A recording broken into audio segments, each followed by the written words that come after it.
الله وبركاته.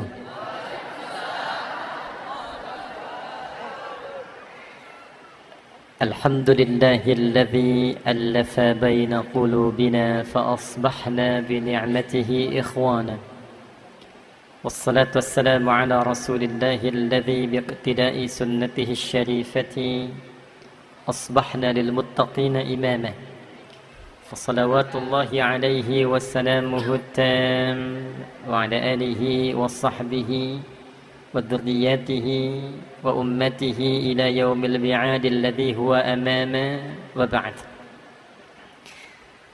Yang kita hormati, kita muliakan tuan rumah Masjid Nasional Al-Akbar. Yang kita hormati, kita muliakan guru kita Kiai Haji Saleh Ibrahim beserta juga panitia dari Wafa. Mudah-mudahan ahli Quran yang dididik, disiapkan dan para pengajarnya mendapat keberkahan dari Al-Quran seperti yang dijanjikan oleh Nabi SAW, dan janji ini diviralkan oleh Al-Imam Al-Bukhari.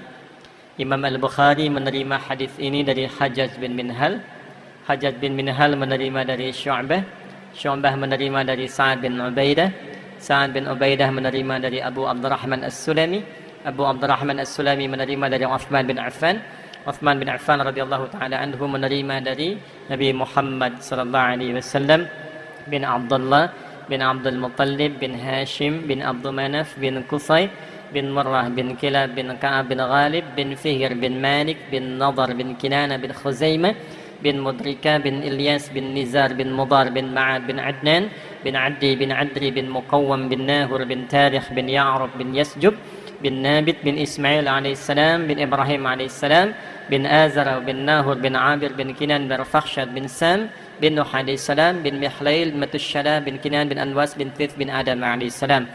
Faqala Rasulullah sallallahu alaihi wasallam, khairukum man ta'allama al-Qur'ana wa 'allamah. Yang terbaik di antara kalian, kata Nabi. Jadi kalau ada orang jujur, nah ini di antara yang terbaik dari yang jujur itu. Kalau ada orang pintar, nah ini di antara yang terbaik dari yang pintar itu. Kalau ada orang sukses, nah ini yang terbaik dari yang sukses itu. Siapa mereka? Man ta'allamal Qur'an. Ialah orang yang belajar Al-Quran dengan sungguh-sungguh. Karena itu Nabi tidak menggunakan kata darasa. Darasa itu asalnya pelajaran dasar. Tempatnya disebut madrasah. Karena itu SD disebut madrasah ibtidaiyah. Ya, sekolah dasar yang diberikan pelajaran-pelajaran dasar. Kalau dia sudah menggunakan bentuk sungguh-sungguh, serius, dan yang dikajinya pokok ilmu, maka turunan kata ilmunya ditarik, menggunakan ta untuk menunjukkan kesungguhan, pakai tasydid sebelum akhir untuk menunjukkan semangat berlipat karena tidak mudah melakukannya. Maka berubah menjadi ta'allama yata'allamu. Jadi yang pertama, hadis ini ingin mengatakan Quran itu mengantarkan pada kesuksesan. Jadi tidak ada orang belajar Quran yang tidak sukses, itu nggak ada. Silahkan cek. Ya, Uthman bin Affan radhiyallahu taala anhu jadi kaya banget. Ingat ya, kaya itu dibagi tiga ya. Ada kaya, kaya banget. Yang ketiga, kebangetan kayanya tuh. Ada tiga ya. Uthman bin Affan itu jadi kaya banget ketika beliau berikhtiar dengan manajemen bisnisnya. Tapi menjadi kebangetan kayanya ketika belajar tentang pedoman-pedoman bisnis dalam Al-Quran. Itu yang nanti dituangkan oleh Al-Imam Al-Bukhari. Dari 97 topik, ada satu topik tentang bab bisnis, kitabul buyu' namanya. Jadi ketika belajar Al-Quran, dipahamkan oleh Nabi, berubah, bertransformasi. Dagang tetap dagang, tapi asetnya meningkat itu. Dari yang kaya menjadi kebangetan kayanya. Saking kebangetan kayanya, itu asetnya sekarang masih ada dan dialih fungsikan menjadi hotel. Jadi kalau Anda ya nanti insyaallah punya rezeki ya umrah, mudah-mudahan yang belum disegerakan ya. Nah, tidak cukup dengan amin, nabung tuh ya. Nabung. Itu kalau sampai Madinah biasanya kita belok dulu dari belakang. Sekarang ada hotel warnanya itu krem ya, tinggi bangunannya. Itu dituliskan jelas wakaf Utsman bin Affan radhiyallahu taala anhu. Wakafnya Sayyidina Utsman bin Affan. Sampai sekarang masih ada. Abdurrahman bin Auf itu dari yang tadinya kaya masuk Islam, kemudian maaf sekali ya, diambil semua, dirampas kekayaannya oleh orang-orang Quraisy pada masa itu. Lalu dibiarkan beliau untuk hijrah. Sengaja tidak dieksekusi untuk menunjukkan pesan, nih kalau masuk Islam resikonya begini. Kehilangan harta, kehilangan bahkan semua yang melekat di tubuh, mesti jalan lebih dari 400 kilo, belum tentu selamat. Tapi konsisten dengan hijrahnya, belajar kemudian secara profesional dengan Nabi, dibimbing oleh Rasulullah, setelah belajar dari Al-Quran, itu melahirkan transformasi kekayaan. Saya pernah hitung waktu kajian ilmiah untuk mendapatkan honoris causa itu. Jadi diminta membuat tulisan ilmiah, diuji oleh hampir 15 profesor. Yang saya uji itu transformasi sahabat ketika belajar dari isi Al-Quran.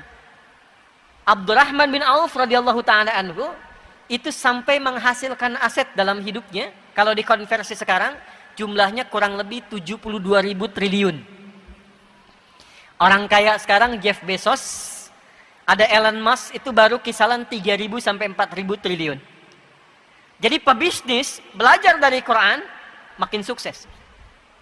Siapa yang kenal Ali bin Abi Thalib sebelum masuk Islam? Abu Hurairah, Salman Al-Farisi. Tapi setelah belajar dari Al-Quran, ilmunya makin nambah. Antum kalau buka kitab Al-Jawahir, ada tafsir besar. Ya, itu ada 7 jilid besar. Karya Syekh Tantawi Al-Jauhari. Buka jilid terakhir itu ada kuis. Di kuis itu bukan tebak-tebakan biasa. Tapi kuis yang diabadikan dari kisah sejarah, pengalaman nyata, sampai di dalamnya ada hitungan matematika dari Al-Quran. Yang berhasil diselesaikan oleh sahabat Ali bin Abi Thalib dengan pendekatan Al-Quran. Orang taunya sahabat Ali bin Abi Thalib karamahullahu wajhah, itu cuma ahli balaghah, gitu kan? Padahal beliau tuh ahli Quran, ahli tafsir, ahli balaghah, ahli matematika. Suami istri satu kali mengadu kepada beliau, "Ya Amirul Mukminin," kata suaminya, "tolong hukum rajam istri saya." Kenapa? Karena dia berzina. Kamu menyaksikan? Tidak. Ada saksi? Tidak. Tahu dari mana zina? Masa kami nikah, ini hamil baru 6 bulan sudah mau lahiran. 6 bulan sudah lahiran. Ditanya pada istrinya, apakah engkau berzina? Tidak ya Amirul Mukminin. Yakin? Yakin. Mau sumpah? Iya. Kata Ali bin Abi Thalib radhiyallahu ta'ala anhu, sadaqat hiya. Benar istrimu, dia enggak bohong. Tapi kan baru 6 bulan ya Amirul Mukminin. Apa kata Ali bin Abi Thalib? Alam tasma' qaulallahi ta'ala, apakah engkau tidak menyimak firman Allah Subhanahu wa ta'ala? Maka dibacakan Quran surah Al-Ahqaf di ayat ke-15. Wa wassaynal insana biwalidayhi ihsana, sampai ke kalimat wa hamluhu wa fisaluhu 30 syahra. Mengandung dan menyapih, mengandung dan menyapih 30 bulan. Dan tidakkah engkau menyimak firman Allah di Quran surah Luqman surah 31 ayat 14 dibuka dengan kalimat yang sama. Wa wassaynal insana biwalidayhi ihsana hamalathu ummuhu wahnan ala wahn wa fisaluhu fi amain. Kan di surat Luqman menyapih, memberikan ASI sampai disapih amain, 2 tahun. Bukankah 2 tahun itu 24 bulan? Di surah Al-Ahqaf ayat 15 mengandung dan menyapih itu 30 bulan. Kalau 30 bulan kurangi 24 bulan berapa? 6 bulan ya Amirul Mukminin. Itulah yang dimaksud kelahiran prematur, kata Ali bin Abi Thalib. Jadi ngaji Quran itu bikin pintar. Nggak ada orang yang ngaji Quran yang nggak pintar, itu nggak ada. Riset terbaru di London. Tahu London? Itu lampu merah sonoan dikit tuh. Riset terbaru di London, itu dokter yang temukan. menyimpulkan orang yang ahli Quran, belajar Qurannya benar, apalagi hafal Quran dengan benar, itu kecerdasannya meningkat 3 kali lipat dibanding orang biasa. Risetnya sederhana. Karena Quran itu ada 52.000 kosakata, orang yang terus-terusan melatih memorinya dengan mengulang-ulang 52.000 kosakata, maka akan memudahkan dirinya untuk memahami apapun yang ia ingin pelajari. Riset membuktikan kalau ingin menguasai bahasa, hafalkan 3.000 aja kosakatanya. Anda ingin bahasa Inggris dikuasai, hafalkan 3.000 kosakata, itu sudah bisa berbicara dengan lancar. 3.000. Ini 52.000. Melompat 3 kali lipat dari orang biasa. Tapi tidak semua yang belajar Quran jadi pintar. Tidak semua. Rumusnya apa? Man ta'allama. Kalimat ta'allama itu taknya menunjukkan kesungguhan, tasydidnya seakar dengan kata syiddah, tidak mudah. Ya, tidak mudah. Maka dengan kata itu butuh motivasi 2 kali lipat, double. Jadi orang yang semangat, yang sungguh-sungguh, yang serius belajar Qur'annya, itu akan merubah pribadinya menjadi orang sukses dan mudah meraih apapun yang dia inginkan. Semua level. Wa'allama. Kemudian ia praktekkan Qur'annya itu. Jadi ngaji Quran itu bukan begini, ya. Walaupun ini tidak salah. Anda baca Al-Fatihah, baca Al-Baqarah, baca Ali Imran sampai An-Nas, bagus. Dapat pahala. Satu hurufnya berapa? Tahu dari mana? At-Tirmidzi nomor hadis 2910. Man qara'a harfan min kitabillahi falahu asyru hasanat. Siapa yang membaca satu huruf dari Al-Quran, baca satu huruf saja. Nun, satu huruf. Itu setara dengan 10 kebaikan. 10 itu bukan begini menghitungnya. 1, 2, 3, itu sedikit. Ya, saya ilustrasikan di hadis Muslim, orang yang masuk masjid dengan niat ibadah. Belum ngapa-ngapain, pengen ibadah. Pengen i'tikaf, pengen ikut pengajian, pengen sholat, pengen baca Al-Quran. Baru masuk. Belum dikerjakan. Sudah mendapatkan 25 kebaikan. Jarak 1 ke 2-nya 500 tahun. 2 ke 3-nya 500 tahun. 3 ke 4-nya 500 tahun. Jadi kalau kita baca Al-Quran, 1 huruf dapat 10, itu 1 ke 2-nya ilustrasinya 500 tahun kebaikan kita dapatkan. Nah ukuran itu nanti diperlihatkannya saat akan wafat. Ya, di akhirat baru dikumpulkan, itu yang kita sebut dengan pahala namanya. Ajrun. Ajrun itu ukurannya 1 ke 2, 2 ke 3, 3 ke 4, 500 tahun kebaikan. Jadi kalau ada orang sehari nggak ngaji, itu rugi. Rugi. Apalagi kalau salahnya banyak. Ya? Apalagi kalau salahnya banyak. Solehnya sedikit, salahnya banyak, cita-citanya surga Firdaus. Ya, sesurga dengan Nabi lagi, kan? Nih contohnya nih, siapa yang pengen masuk surga Firdaus? Boleh angkat tangan. Baik. Yang pengen sesurga dengan Nabi boleh angkat tangan. Baik, turunkan. Yang salahnya banyak boleh angkat tangan. Tuh. Nah ini contohnya. Nah maka Nabi memberi rumus, ada amalan cerdas.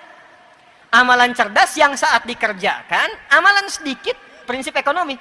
Bekal sedikit tapi keuntungan banyak. Itu banyak dalam Islam, diantaranya Al-Quran. Ya, kalau ada orang berbuat salah, dihitungnya berapa? 1 kan? Ya, tapi jangan mudah mengatakan 1 tuh. Dari pagi sampai siang ini sudah berapa dikoleksi kesalahan tuh? Mata salah lihat kan? Telinga salah dengar. Tadi sebelum saya datang pikiran sudah salah tuh. Ustadznya kemana sih? Jam berapa dimulai? Udah kumpul tuh. Tutup dengan 1 nun, lumayan gitu ya. Hilangkan. 1 dapat 10. Nah kalau ngajinya begitu, dapat kita pahala. Tapi isi Quran, fungsi Quran sebagai hudan tidak kita rasakan. Akhirnya Al-Quran hanya menjadi ayat yang tertuliskan di mushaf, terdengar suaranya lewat bacaan. Yasin, terdengar, tertulis di mushaf. Alif Lam Mim, tertulis di mushaf, terdengar lewat suara.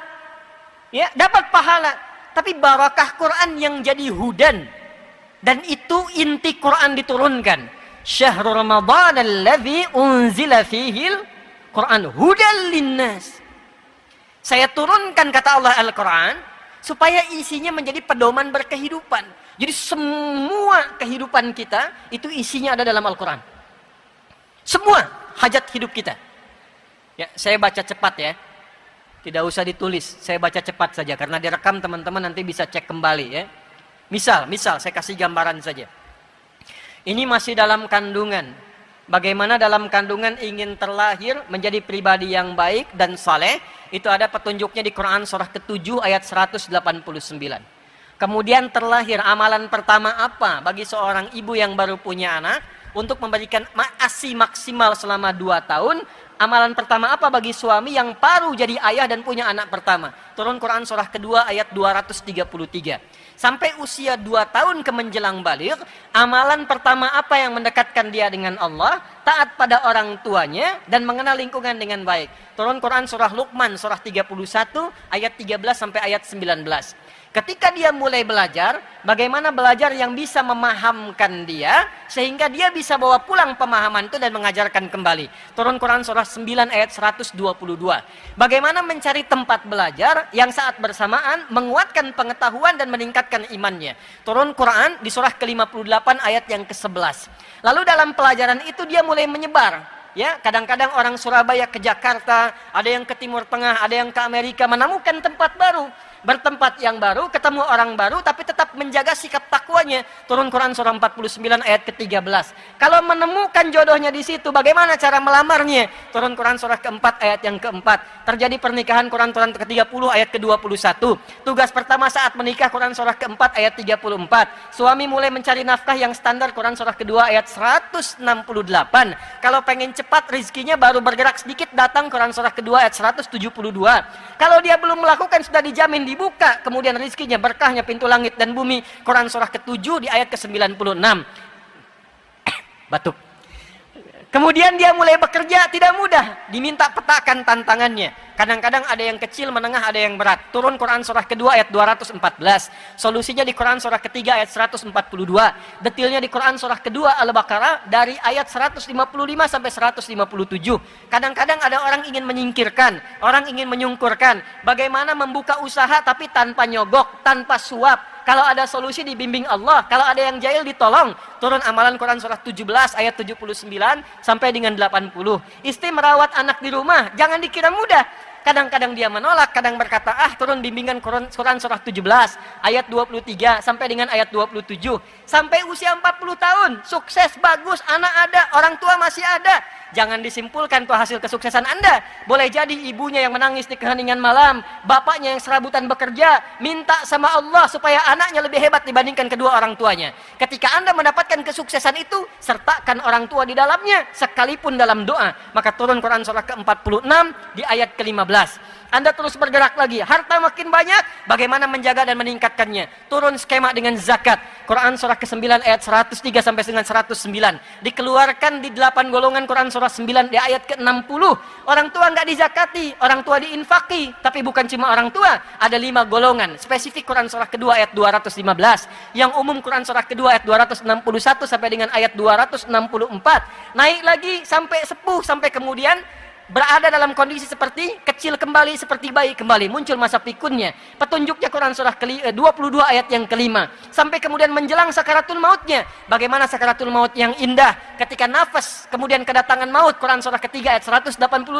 Diutus malaikat membawa maut. Quran surah ke-32 ayat 11. Maka menghadapi itu, hadapi yang tenang. Dipanggil dalam keadaan tenang. Mendapatkan ridha Allah dalam keadaan tenang. Rumusnya Quran surah 89 ayat 27 sampai dengan ayat ke-30.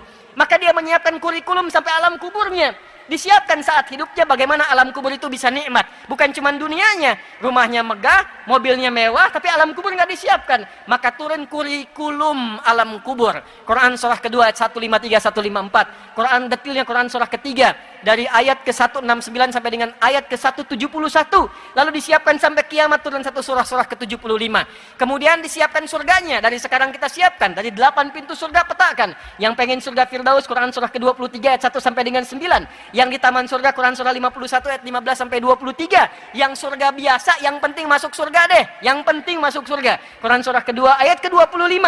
Yang nggak masuk ke surga tapi terancam neraka. Maaf, seringan-ringannya itu membakar semua tubuh sampai sekulit-kulitnya. Satu harinya sama dengan 1000 tahun. Satu detiknya sama dengan 48 hari. Quran surah keempat ayat 56. Yang paling dahsyat itu adalah neraka jahanam. Hati-hati, pelajari perilakunya, jangan sampai masuk ke situ. Siapa kualifikasinya? Turun Quran surah keempat ayat 140.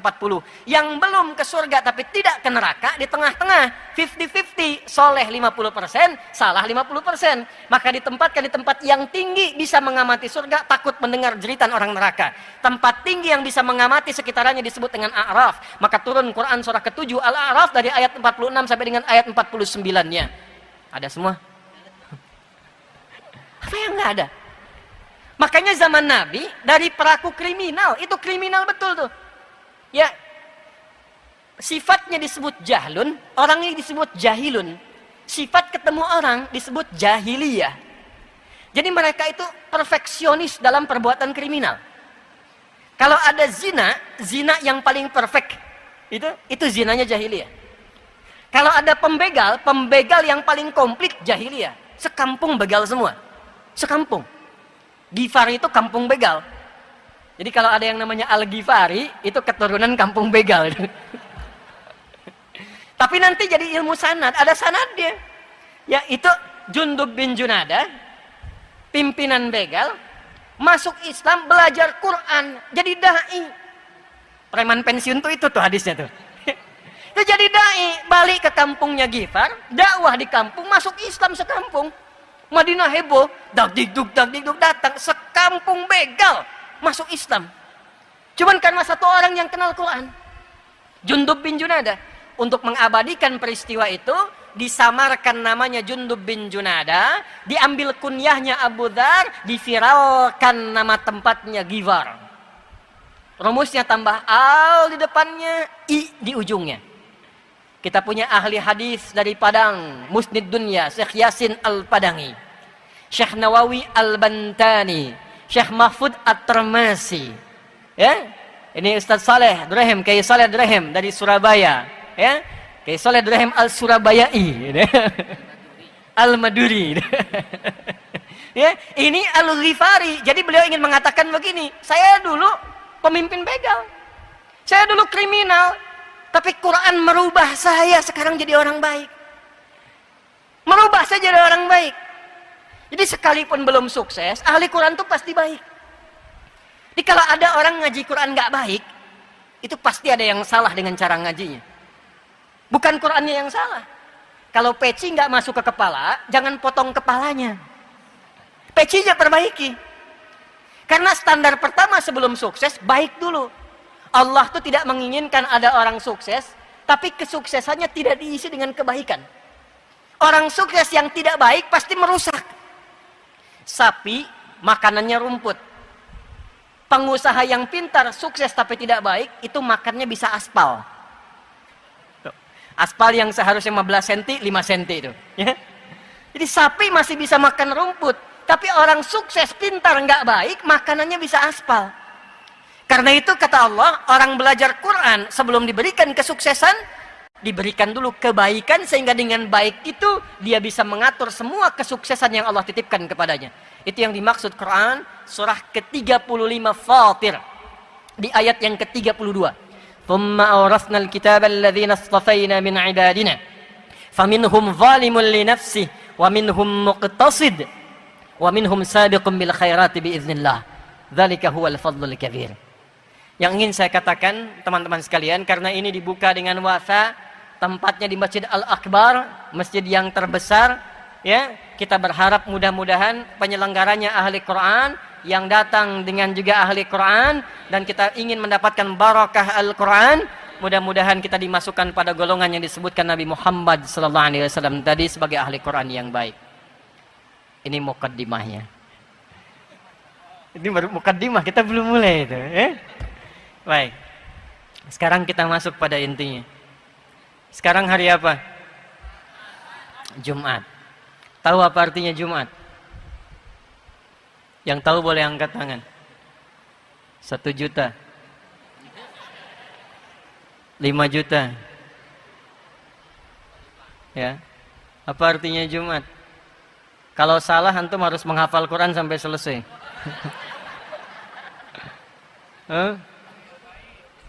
Ya, ada yang lain? Berkumpul, ada yang lain? Kumpul. Umroh. Ada yang lain? Waktu habis, udah. Jumat dulu belum ada. Saya ulangi, Jumat dulu belum ada. Sebelum Nabi Muhammad SAW diutus, nama Jumat itu tidak ada. Orang-orang yang hidup di era Nabi, sebelum Nabi dilahirkan, saat Nabi dilahirkan, tumbuh berkembang, itu menamai hari-hari yang berlangsung dalam kegiatan mereka dengan nama-nama hitungan hari. Contoh, hari pertama mereka beri nama dengan Yaumul Ahad. Al-Ahad, ada alif lamnya. Beda antara ada alif lam dengan tidak ada alif lam. Jadi ada wahid, ada ahad, ada al-ahad, beda. Kalau wahid satu, tapi ada yang kedua. Kalau ingin menjadikan satu saja dengan kata wahid mesti disifati. Misal, Allah misalnya kan, kita ingin sifati dengan sifat yang esa, tapi ingin dilekatkan dengan kata wahid. Wahidnya nggak boleh berdiri sendiri. Mesti diturunkan namanya, lekatkan dengan kata wahid. Maka turun ayat, wa ilahukum ilahu wahid. Tapi kalau kita ingin jadikan satu-satunya, nggak ada yang lain, maka jadikan katanya dengan nama ahad, tanpa alif lam. Maka turun Quran surah 112, Qul huwallahu ahad.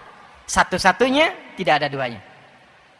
Tapi kalau kita ingin katakan ini satu yang spesial, tapi nanti ada yang berikutnya, tambahkan alif lam. Maka menjadi al-ahad. Yaumul ahad, hari yang pertama.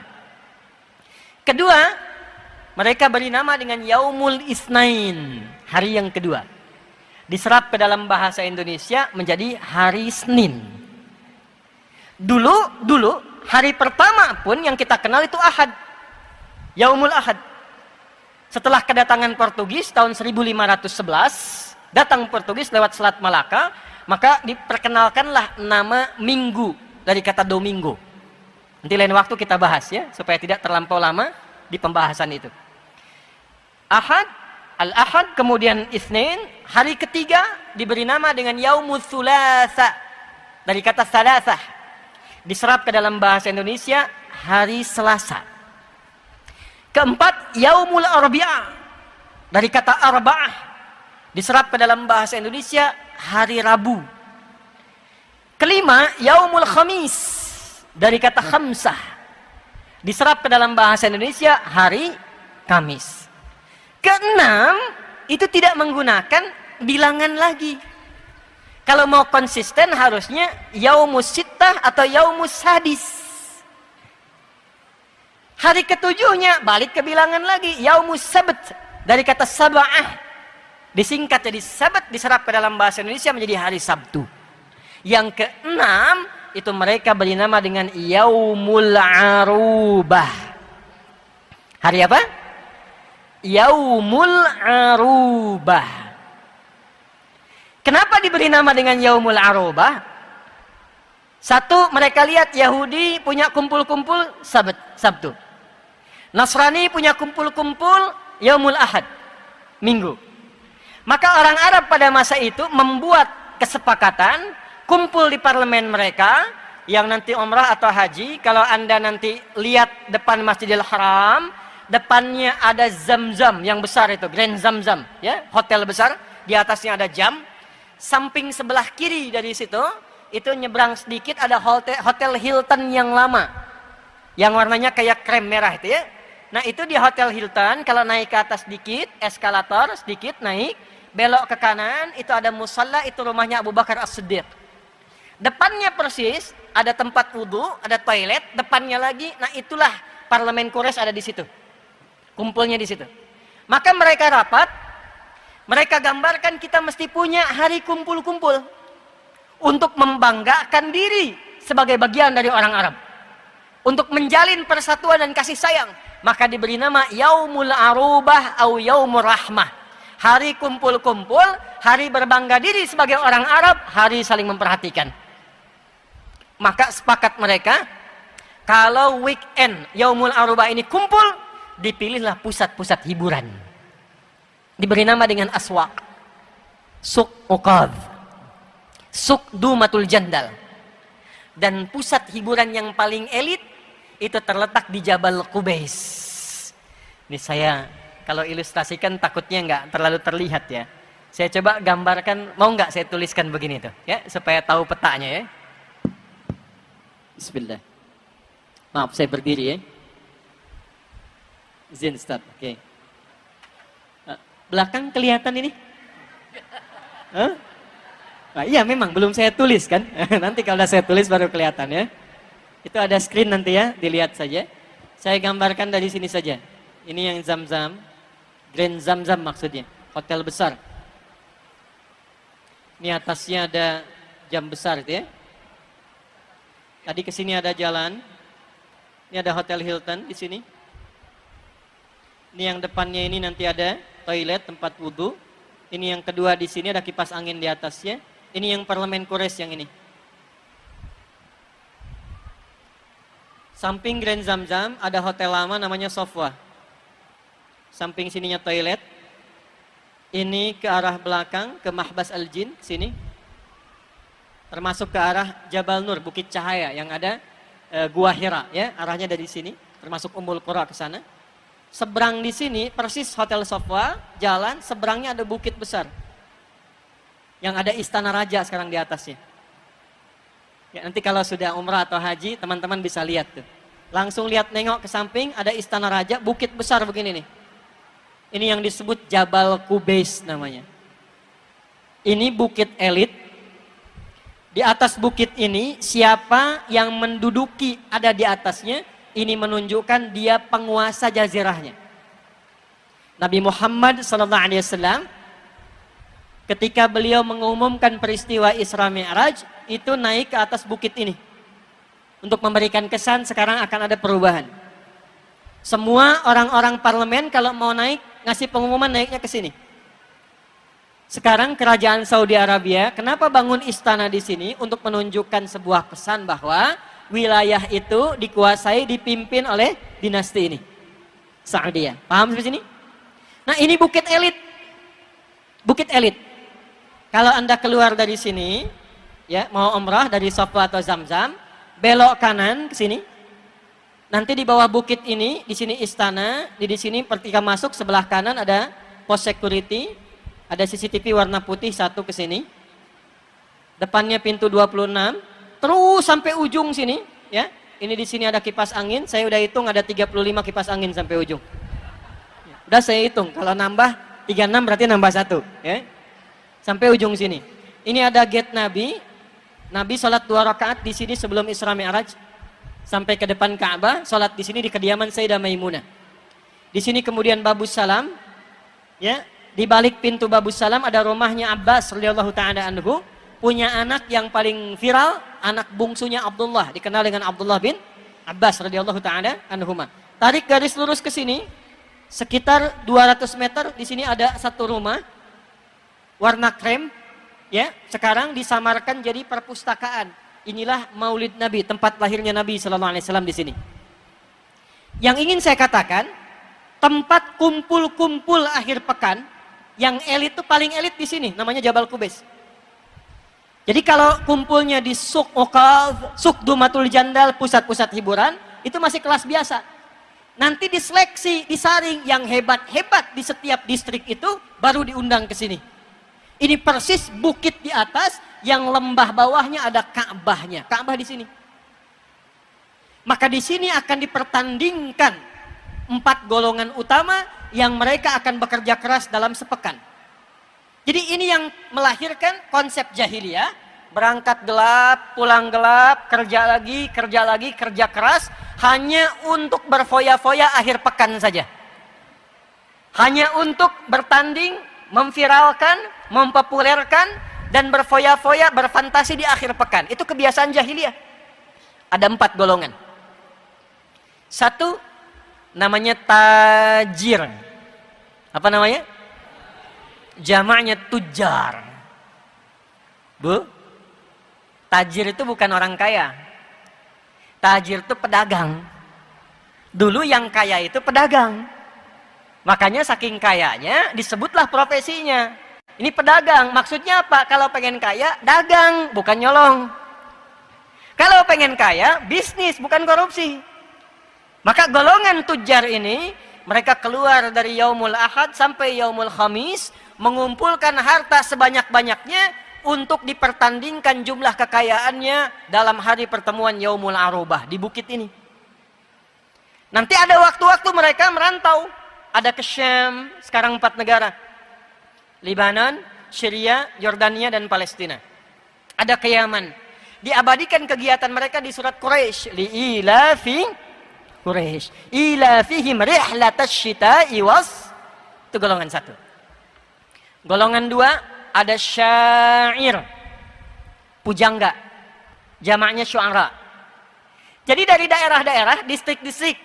Ini daerah A, daerah B, kecamatan A, kecamatan B, desa A, desa B. Itu para pujangganya selama 5 hari. Mereka berusaha mengumpulkan lirik-lirik untuk diseleksi yang paling hebat. Nanti akan dipertandingkan di puncak Jabal Qubais ini. Bikin lirik. Nanti cara mereka mengumpulkan lirik dan syair itu diabadikan dalam satu surat dengan namanya. Surah ke-26, Surah Asy-Syu'ara. Dari ayat 224 sampai akhirnya itu. Ya. Asy-Syu'ara yattabi'uhumul ghawun. Alam tara annahum fi kulli wadin yahimun. Pernahkah Anda dengar tentang kisah para pujangga di era jahiliyah yang mereka datang ke lembah-lembah mencari inspirasi untuk membawa lirik-lirik saja? Untuk apa? Nanti dipertandingkan di bukit ini. Yang ketiga, ada golongan kahin. Jamaknya kuhan. Dukun. Jadi kalau sekarang ada dukun, itu ketinggalan, telat. Karena 15 abad yang lalu sudah ada dukun, dan nanti menariknya ketika Quran turun, dukun-dukun itu pada tobat. Ya, dukun-dukun pada tobat. Tapi sebelum Quran turun, tuh dukun tuh viral, strata ketiga di kalangan jahiliyah. Selama 5 hari, dari yaumul ahad sampai yaumul khamis, sampai hari Kamis, itu dukun-dukun kompak membikin mantra-mantra, jimat-jimat. Nanti yang paling efektif dipertandingkan di sini, diangkat jadi pemuka dukun, ya, pimpinan dukun seluruh wilayah Arab. 4, sahir. Tukang sihir, tukang santet. Ini tukang santet sudah ada di era Nabi Sallallahu Alaihi Wasallam, dan itu jasanya dipakai baik oleh para pengusaha ataupun para penguasa. Jadi nanti kalau ada pengusaha ingin mengalahkan lawannya tapi tak bisa secara normal, disewa tukang santet, sahir. Termasuk ketika ingin mengalahkan satu tokoh yang sulit dikalahkan secara normal, disewa tukang sihir. Sehingga nanti turun terutama 2 surah terakhir, Al-Falaq dan An-Nas. 4 golongan ini yang paling utama berlomba di era jahiliyah. Kumpul di Jabal Qubais. Yang paling kaya jadi golongan penentu. Ini yang punya kebijakan. Pujangga diseleksi nanti ada 7 yang viral. Kalau 7 ini yang menyeleksi namanya An-Nabirah Az-Zibyani. Nanti kalau dia dapat 7 golongan, 7 orang terhebat, maka puisinya, syairnya akan ditulis dengan tinta emas, ditempel di dinding Ka'bah. Jadi sejarah kain kiswah itu asalnya syair isinya. Nanti ketika datang Islam baru diganti dengan tulisan Al-Quran. Ada 16 jenis rumusnya, dikenal dengan bahar namanya. Ya, tawil. Tawilun lahulunal bukhuri fadailu fa'ulun mafa'ilun fa'ulun mafa'ilu. Kifa nabki min dzikra habibin wa manzili bisaktili wa bainad dakhuli fahawmali. Rajas, mustaf'ilun mustaf'ilun mustaf'ilun mustaf'ilun mustaf'ilun mustaf'ilun. Sautus safiril bulbuli hayyaja qalbi thamili al-ma'u wa zahru ma'a zahri lahzul muqali fa anta ya sayyidi wa sayyidi wa maulali fakam tayammuni ghazayyilun uqali qataftuhu min wajnatin min fi'li hadzal rajuli faqala la la la faqad ghada muharwili wa wal walad wali wailali faqultu la tuwalwili fabayyinul lu'lu'ali qalat lahu hina kadza in wadidul muqali kahatan kakailali tabtabuli. Coba ulangi. Ada madid mufa'alatun fa'ilatun tala'al badru min faniyatil. Nah itu asalnya dari syair. Rumusnya 16 disebut dengan bahar namanya. Yang paling hebat syairnya, paling bagus qasidahnya, maka akan ditulis dengan tinta emas, ditempel di dinding Ka'bah, lalu disebutkan pemimpinnya Amirus Syu'ara. Dulu Imra'il Qais namanya. Kegiatannya gitu aja tuh. Kegiatannya begitu. Tiap hari kerja, berangkat gelap, pulang gelap. Weekend, foya-foya. Weekend, libur, cari tempat hiburan. Jadi kalau antum tiap hari kerja, akhir pekan cuman liburan, makan, minum, buang-buang uang. Nah itu setengah jahiliyah. Itu setengah jahiliyah. Pamer, kerja, dapat mobil bagus. Ya malam-malam cuman buat bisingin orang, panasin balapan sama taksi, bem. Dipakai enggak? Nah itu jahiliyah. Itu kegiatan dulu sudah ada. Maka apa yang terjadi? Sesaat sebelum hijrah ke Al-Madinah Al-Munawwarah. Hijrah itu artinya bukan cuman pindah. Kalau pindah, itu artinya intikal, cuman pindah. Ana antaqil min Bekasi ila Surabaya. Saya pindah dari Bekasi ke Surabaya. Tapi pindah yang membawa perubahan. Sekalipun tempatnya nggak pindah, tapi aktivitasnya berubah. Saya dekat dengan masjid nih. Rumahnya samping masjid. Bahkan toaknya masjid tuh ke rumah saya begini tuh. Jarak ke masjid dengan berapa langkah, tapi belum mau ke masjid. Tiba kemudian, maaf saya mau tanya dulu, kalau ada tetangga masjid, samping masjid, nggak ke masjid, dia muslim, apa hukumnya? Bakar rumahnya. Ini dia ya. Hati-hati. Hukumnya ajak dia ke masjid. Ada orang Islam tetangga masjid belum mau ke masjid, hukumnya ajak dia ke. Dahulukan fikih dakwah, mungkin Anda dijadikan oleh tetangganya supaya mengajak dia, bukan mencela dia. Nanti kalau hari kiamat ditanya bagaimana? Engkau saya tempatkan di samping si fulan yang nggak ke masjid supaya engkau ajak, bukan supaya engkau bikin status mencela dia. Di Instagram dinaikin, punya tetangga beriman tapi nggak ke masjid. Bukan itu. Ya. Jadi Ustaz, ini pakai Saleh, saya punya cerita begini. Ada masjid mewah nih. Mirip begini tapi lebih besar ini. Komplek. Kompleknya banyak umat Islamnya. Yang kalau di sensus mungkin 90%. Tapi yang ke masjid 2, 3 kan. Ditanya, "Pak, muslimnya banyak?" Banyak katanya. Berapa persen? Hampir 90%. Kenapa nggak ke masjid? Nggak tahu Pak. Baik gini aja. Libur hari apa? Sabtu Ahad. Baik. Nanti hari Sabtu subuh, Jumatnya kita beli buah. Subuh kita ke masjid. Nggak apa-apa bertiga begini nggak apa-apa. Nanti dari masjid kita datengin satu dulu tetangga bawa buah. Datengin. Assalamualaikum, waalaikumsalam. Pak Ustadz, Pak, ada iya. Dari mana? Dari masjid. Ya. Antum tuh tadi nggak kelihatan, kami kira sakit tadi tuh nggak ke masjid. Nih bawa buah nih. Itu nggak diminta, zuhurnya ke masjid.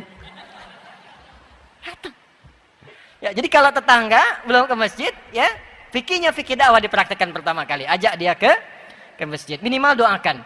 Balik ke yang tadi, teman-teman sekalian. Jadi apa yang menarik di sini?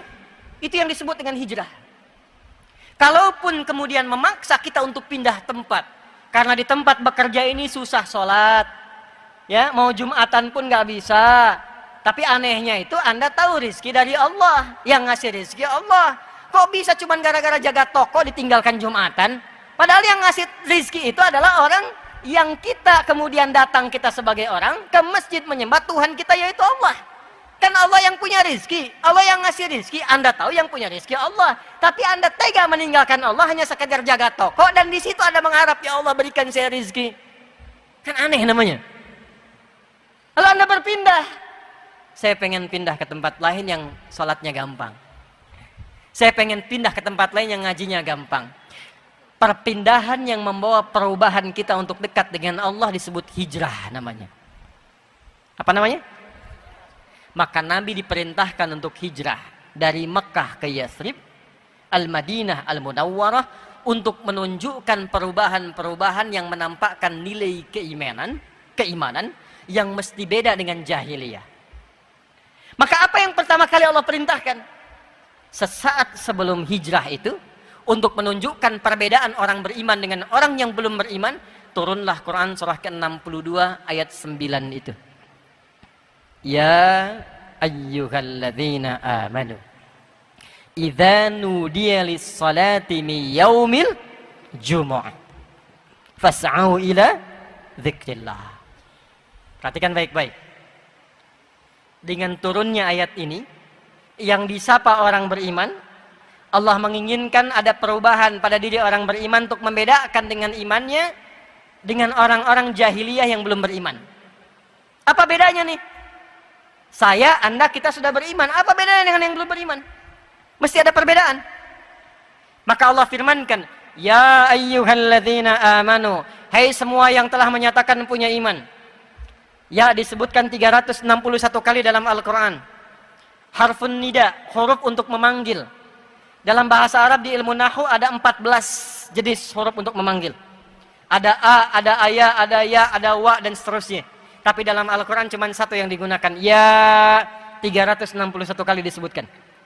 Linida'il qarib, nida'il mutawassit, nida'il ba'id. Memanggil yang dekat, memanggil yang menengah, memanggil yang jauh. Ayyuha disebutkan 150 kali dalam Al-Quran. Ayyunya munada untuk menguatkan hukum. Haknya tanbih untuk mengingatkan pentingnya informasi yang disampaikan. Alladzina disebutkan 1080 kali dalam Al-Quran. Ismun mausulun yadullu alal jam'il jam'iyah. Konjungsi kata sambung menunjuk objek pada semua tanpa kecuali. Perhatikan kalimatnya. Hei semua orang yang telah menyatakan beriman. Tanpa kecuali. Besar, kecil, tua, muda. Betapapun kau merasa dekat dengan Allah, kuat imanmu. Atau menengah imannya, standar. Atau lemah imannya sehingga merasa jauh dari Allah. Ya. Subuh jam berapa di sini? Hah? 3.40, 3.41, 4.30 terjadi perbedaan pendapat. Ya, karena berasal dari jauh-jauh ya. Baik. Ambil misalnya standar lah 3.44 bisa dengan qomat. Allahu akbar, Allahu akbar. 3.44. Dipanggil langsung datang. Allahu akbar, Allahu akbar. Dipanggil ingat ya Allah sudah azan. Siap-siap wudu, siap salat. Itu imannya iman standar. Kuat tidak, lemah tidak. Iman standar, belum kuat. Anda kerja jam 7, datang jam 7, standar tidak? Standar. Kerja jam 7, datang jam 6, itu hebat namanya.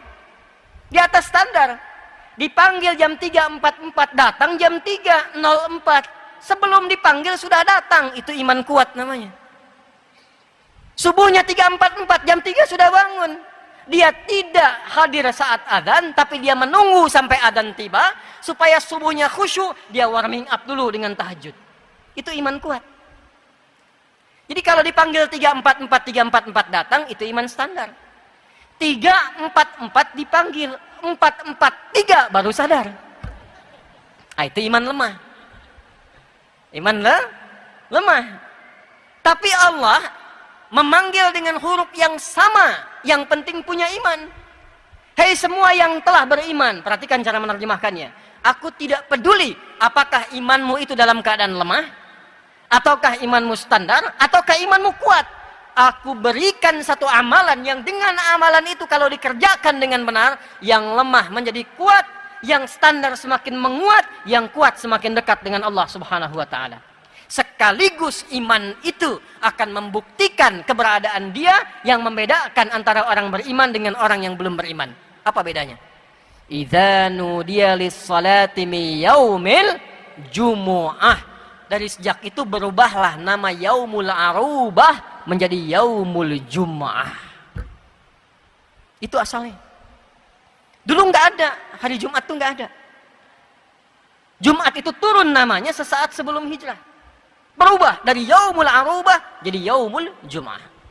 Arubah itu cuman kumpul-kumpul, datang, rame-rame pulang. Yang kaya tetap kaya, yang miskin tetap miskin. Dirubah. Yang beriman tidak begitu. Nggak dilarang kumpul. Kalau bisa kumpulnya lebih banyak lagi. Kalau bisa jangan dari satu tempat, banyakin tempat A, tempat B, kumpul. Tempat kumpulnya disebut dengan jami, akarnya sama. Makanya sering ditambahkan masjid jami. Jami itu tempat mengumpulkan yang banyak. Yang datang al-mujtama al-islami, masyarakat Islam yang banyak. Waktu kumpulnya, momentum kumpulnya disebut dengan Jum'ah. Apa itu Jum'ah? Jum'ah itu satu, datang kumpul.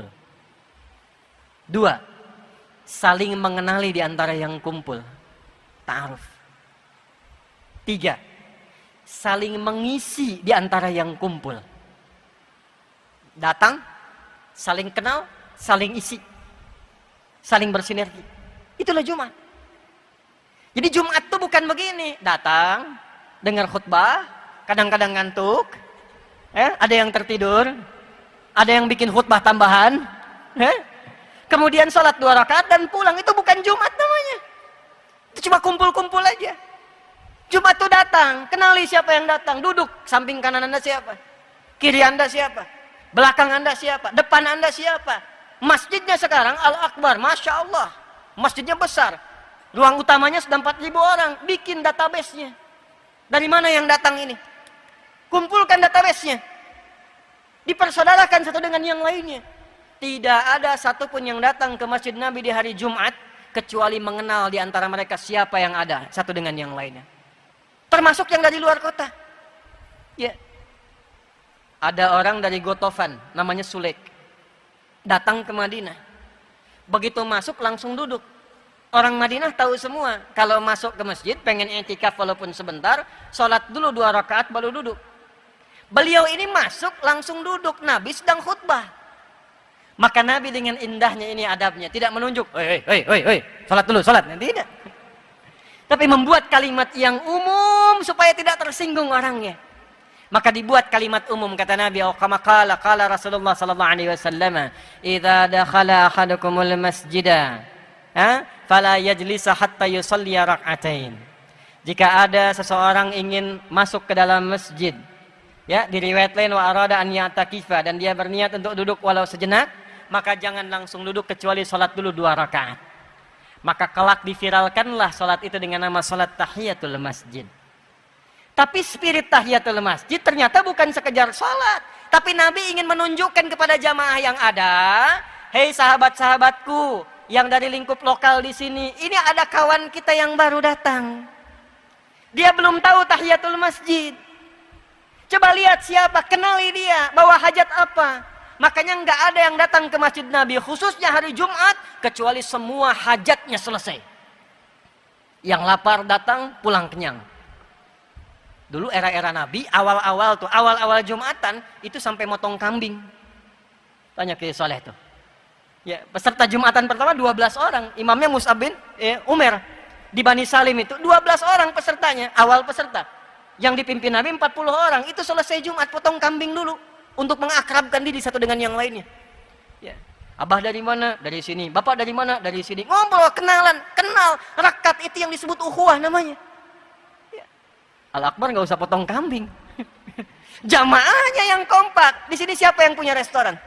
Yang punya rumah makan? Ya, yang punya pabrik minum? Yang punya botol-botol itu? Kumpulkan samping ini sehingga orang merasakan gembira ketika datang Jumat. Ini hari raya ya akhi. Ini Id kita setiap pekan ya ukhti. Datang gembira ke Jumat. Yang punya profesi A, profesi B datang persaudarakan. Dan semua orang di zaman Nabi rebutan. Allahu Akbar, datang seorang. Kata Nabi SAW, siapa yang hendak menjamunya, semua angkat tangan. Semua angkat tangan. Dan qadar Allah yang pertama ngangkat itu ternyata yang paling miskin di antara mereka. Masih ngangkat tangan. Kata Nabi, fulan kau duluan jadi tamumu. Itu dengan gembira digandeng ke rumahnya. Ya busra, ya busra, ya busra. Kamakala. Kabar gembira, kabar gembira. Datang ke rumah istri nanya, ada apa bang? Ada pahala? Jawabnya pahala. Ya, padahal mungkin yang datang Pak Karno, Pak Sueb gitu kan. Ada pahala katanya. Begitu disebut pahala, senangnya luar biasa. Gimana stok dapur? Alhamdulillah, ada beberapa suap buat anak kita. Buat anak kita. Mah, pahala datang, surga lebih utama. Tugas mama tidurkan anak-anak, tugas papa nyiapkan hidangan, biarkan kita menikmati pahala malam ini, tamu kita menikmati hidangan di malam hari ini. Dia ambil, kemudian persiapannya, dibentangkan di mejanya, sampai kemudian tersisa kita 13 menit lagi, menuju asar. Apa yang terjadi? Maka cahayanya kemudian digelapkan, ya, dengan basa-basi yang sangat indah, mujamalah dalam bahasa Arab, kan? Diberikan piring berisi makanan kepada tamunya, sementara tuan rumah itu hanya pura-pura makan untuk membunyikan saja. Serumah nahan lapar, istri menenangkan kemudian anaknya, ibu menenangkan anaknya, tidur mereka dalam keadaan lapar, yang suami kemudian gembira menemani dengan lapar, yang tamu makan sampai lahap. Besoknya keluarga ini viral dan diapresiasi, bahkan dimuliakan oleh Allah dengan turunnya Quran surah 59 ayat 9 sampai 10 itu. Wa yu'thiruna 'ala anfusihim walau kana bihim khasasah. Itulah Jumat. Jadi orang nggak punya aja sampai bawa, Pak. Antum misalnya punya kebun, cuman ada ubi, itu kalau spirit Jumat cuman bawa ubi hanya untuk Jumat jadi pahala. Mana ayatnya sekarang? Mana Jumatnya? Mana hadisnya? Mana Islamnya? Mana imannya? Itu bedanya iman dengan yang belum beriman. Yang belum beriman kumpul, ya kumpul banyak. Stadion kumpul. Tarame kumpul nih. Pasar kumpul. Tapi kumpulnya beriman itu selalu ada manfaatnya. Jangan sampai kumpul nggak kenal dengan siapa yang kumpul. Setelah itu persaudarakan. Betapa indah kalau ada dokter kemudian Jumatan. Ada pasien yang nggak punya biaya ke rumah sakit. Bertemu dengan dokter, Masjid Al-Akbar punya database-nya. Dokter sekian yang muslim datang Jumatan ke Al-Akbar. Allahu Akbar, yang sakit nggak harus ke rumah sakit. Di Masjid Al-Akbar, pengobatan atau konsultasi gratis pada dokter. Silahkan dokter di sini. Yang belum punya pekerjaan, ini pengusaha-pengusaha yang punya pekerjaan, konsultasi. Yang punya utang, lunasin. Itu kumpul bareng, ikut sama-sama, itulah Jumat. Itu spirit Jumat yang berlaku di era Nabi. Kita kehilangan itu sekarang. Kita kehilangan itu. Bayangkan kalau hadisnya dipakai. Ya, saya ti'alaikum zamanun kama qala Rasulullah SAW, akan datang satu masa. Masa ini unik, ini hadis. Tandanya taqarrubuz zaman, di masa itu waktu akan cepat sekali berlalu. Setahun kayak sebulan. Sebulan kayak sepekan, sepekan kayak sehari, sehari kayak sekilatan. Sudah terasa belum sekarang? Kayaknya baru kemarin saya ke Surabaya ya, ternyata sudah setahun kan? Terasa sekali. Nah, ada waktunya ketika itu tiba, terjadilah percepatan digitalisasi. Taqarrubul aswaq, pasar mudah diakses kata Nabi. Dulu Anda berangkat pakai angkot, pakai ojek, sekarang klik datang barangnya. Sudah terjadi sekarang? Dan pada masa itu yantashirul kadzib dan tashirul fitan. Hoaxnya banyak. Hoaxnya banyak, manipulasinya banyak, propagandanya banyak, penipuannya banyak, dan bahkan karena digitalnya itu berkembang, penipuannya pun online-nya banyak. Judi yang biasa offline, online. Pinjaman yang online, yang offline tadinya jadi online. Disingkat jadi pinjol. Pinjaman bikin benjol. Nah, ketika terjadi itu, apa solusinya? Ternyata Islam datang bawa solusi. Kenapa nggak dimanfaatkan teknologinya? Bikin aplikasi. Ini kan kita di Surabaya, tapi nggak semua yang ada di sini orang Surabaya semua kan?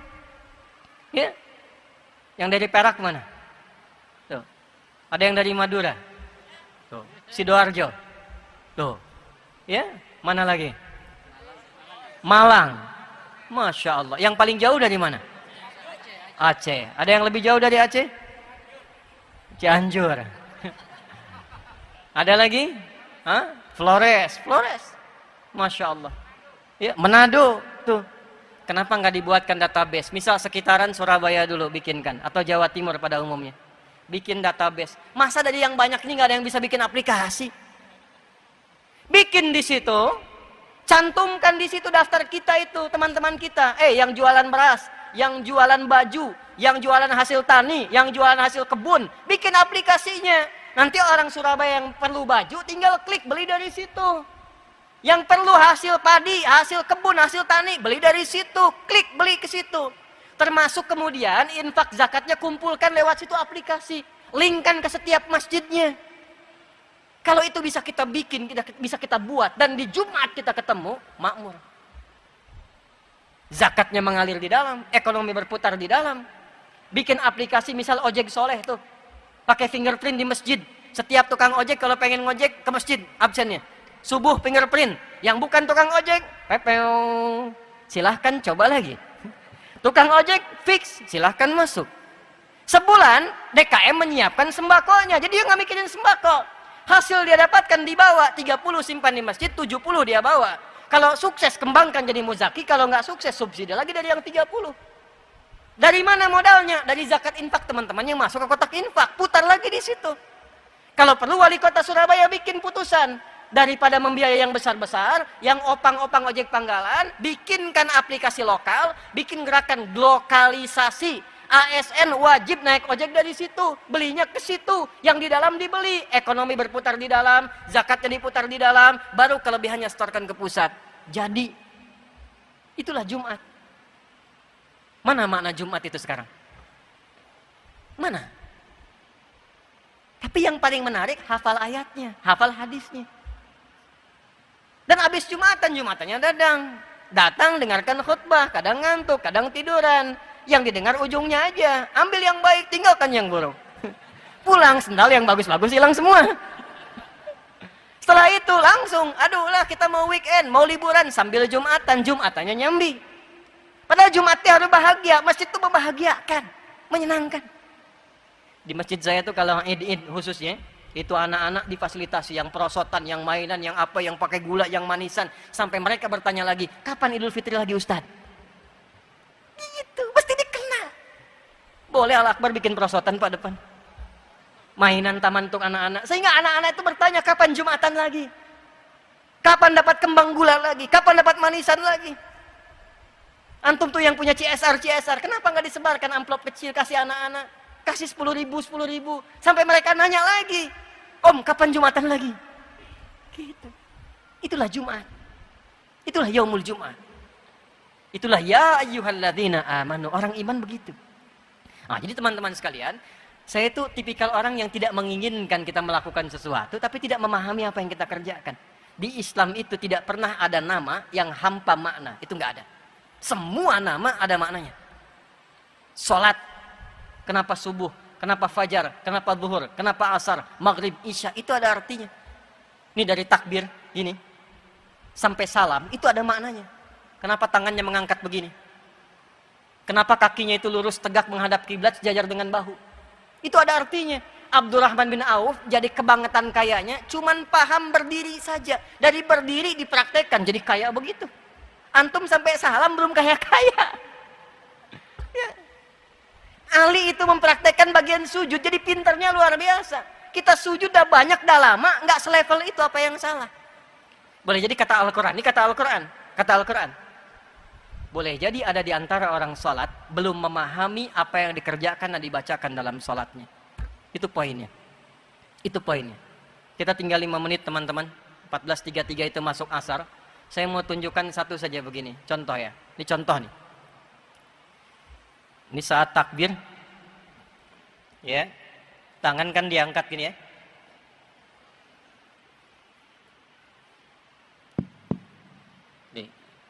Hadisnya di Al-Bukhari nomor hadis 757, hadis Muslim nomor hadis 397, rawinya sahabat Abu Hurairah radhiyallahu taala anhu, Abdurrahman bin Sakhar, pelakunya namanya Khalad bin Rafi Az-Zuraiqi. Khalad ini salat, datang ke masjid Nabi, lalu Nabi sedang berada di sisi lain, beliau salat sunnah. Begitu selesai salat, thumma atan nabiyya sallallahu alaihi wasallam, mendatangi Nabi sallallahu alaihi wasallam, faqala, dan mengatakan, assalamu alayka ya Rasulullah. Assalamualaikum ya Rasulullah. Kata Nabi, irji' salli fa innaka lam tusalli. Kamu balik lagi salat karena engkau belum salat. Kurang lebih 3 kali begitu sampai dia berkata, ya Rasulullah, ma uhsinu ghairah, alimni. Ya Rasulullah, aku enggak bisa lebih baik daripada ini, tolong ajarkan aku. Maka diajarkan dari mulai wudu, idza qumta ila shalah fa asbighul wudu, dari mulai wudu sampai salam. Saya persingkat satu saja untuk menunjukkan betapa pentingnya bagian gerakan salat. Lihat sini. Jadi begitu diangkat hadwaman kibaihi, ini riwayat pertama di Al-Bukhari ke sini. Riwayat An-Nasa'i di sini. Yang dekat daun telinga. Jadi ada 2 cara, di sini ya, di sini. Tapi apa maksudnya ini? Ini ada artinya. Kalau Anda ingin khusyuk dalam salat, ini ada kitabnya ya, bukan ilmu takatik, ada kitabnya, ada sanadnya. Kalau Anda ingin khusyuk dalam salat, maka buang urusan dunia ke belakang. Pasrahkan diri Anda kepada Allah dan rasakan ini salat mungkin terakhir yang Anda kerjakan dalam salat. Itu yang dimaksud Al-Baqarah ayat ke-46. Alladzina yadhunnuna annahum mulaqu rabbihim wa annahum ilaihi raji'un. Nabi berbalik mengatakan, sallu salatan muwadda'. Salatlah kalian seperti halnya kalian menjadikan salat ini yang terakhir. Tapi buang urusan dunia ke belakang. Masalahnya ada orang ketika takbir pengen khusyuk, dunia masih di bawah. Itu yang menjadikan gak khusyuk. Allahu Akbar, di lisannya Allahu Akbar, tapi perilakunya handphone hu akbar, jemuran hu akbar, status hu akbar. Allahu Akbar, tang ting tung ting tang ting tung. Halo, sebentar ya, saya lagi sholat, dibatalin dulu tuh. Dan ini yang menjadikan kita bisa menepi setan. Karena kenapa? Nanti silakan cek saat asar ya, karena saya mau akhiri. Sebelum sholat, itu semua orang bisa fokus untuk sholat. Hadis riwayat Abu Daud. Tapi ketika mulai takbir, Allahu Akbar, setan mulai berkata. Setan ada 9 jenis setan. Nanti kalau saya ke Surabaya lagi, insya Allah kita bikin judul Fikih Setan. Belum pernah belajar kan? Ada 9 jenis setan. Setan penggoda orang salat, namanya khanzab. Kalau dia ada di masjid, yang pertama digoda, DKM masjid. Betul, hati-hati. Nanti lain waktu kita bahas. Sebab kalau DKM-nya itu berselisih, jamaah malas ke masjid. Ya, malas ke masjid. Dia datang menggoda, setelah kemudian tangan diangkat, fayaqulu syaitanu, maka setan berkata, ingat ini, ingat itu, ya, sampai nanti ada orang yang sholat tidak sadar berapa rakaat sedang menunaikan sholatnya. Nggak percaya, 1 menit lagi nanti adzan, ketika Anda sholat, begitu mulai takbir, setan akan berkata, sampai pelajaran saya pun akan dia sebutkan. Ingat kata Ustadz Adi dia, ketika Anda takbir, akan ada yang menggoda, itu setan itu. Ya. Nah, saya simpulkan dengan kita berdoa teman-teman sekalian. Saya berharap yang kumpul ini mendapatkan syafaat dari Al-Quran, keberkahan dari Al-Quran. Tolong keluar dari sini jadilah bersaudara. Jangan terpecah belah, jangan saling merendahkan, saling menghormati. Warga Surabaya tolong bangun Surabaya dengan baik. Warga Jatim bangun Jatim. Warga Indonesia kita bangun Indonesia dengan kedamaian dan kebaikan. Allahumma taqabbal minna innaka antas sami'ul 'alim wa tub 'alaina innaka antat tawwabur rahim. Allahumma nahmaduka kama 'allamtana an nahmadak wa nashkuruka syukran kama 'allamtana an nashkurak. Antal muqaddim wa antal muakhir biyadikal khair innaka 'ala kulli syai'in qadir. Allahumma ij'alna min ahli al-Qur'an waj'al al-Qur'ana sahiban lana fid dunya wa syafi'an lana fil akhirati ya arhamar rahimin. اللهم اجعلنا من حبيب سيدنا محمد صلى الله عليه وسلم الحقنا معهم الذين أنعمت عليهم من النبيين والصديقين والشهداء والصالحين وحسن أولئك رفيقا. اللهم بارك هذا المسجد مسجد الأكبر يا أرحم الراحمين وبارك مؤسسيه يا رب العالمين ومعتمريه يا أرحم الراحمين. ربنا آتنا في الدنيا حسنة وفي الآخرة حسنة وقنا عذاب النار. وصلى الله على سيدنا محمد وعلى آله وصحبه أجمعين. وآخر دعوانا سبحانك اللهم وبحمدك نشهد أن لا إله إلا أنت نستغفرك ونتوب إليك. وآخر دعوانا أن الحمد لله رب العالمين. السلام عليكم ورحمة الله وبركاته.